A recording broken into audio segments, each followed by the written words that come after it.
Kapuso, wala pa. Isa kaadlaw matapos makagwa sa Park and Philippine Area of Responsibility si Bagyo Hana. Are, may nagsugod na gilayon o kung may nagsunod na gilayon sa iya nga malain na panahon kahapon kag subong. Isa na ini ka tropical depression. Ginatawag ini nga Bagyo Ineng. Nakitaan sa pag-asa si Bagyo Ineng 925 kilometers na silangan sa extreme northern Luzon.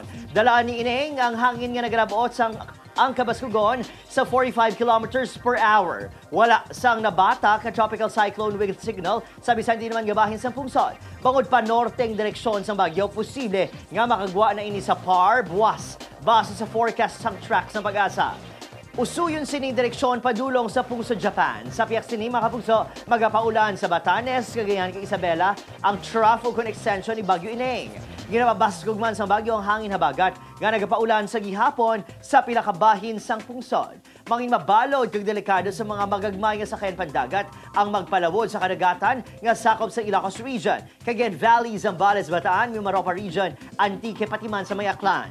Sa mga galauman ang pag-ulan sa pinakabahin sa Ilocos Region, Cordillera, Cagayan Valley, Central Luzon, Calabarzon, Mimaropa, Western Visayas, kag Zamboanga Peninsula. Base na mga kapuso sa rainfall forecast sa Metro Weather, posibleng mabasog ang pag-ulan sa pinakalugar mangin alerto sa pagbaha, patiman sa landslide.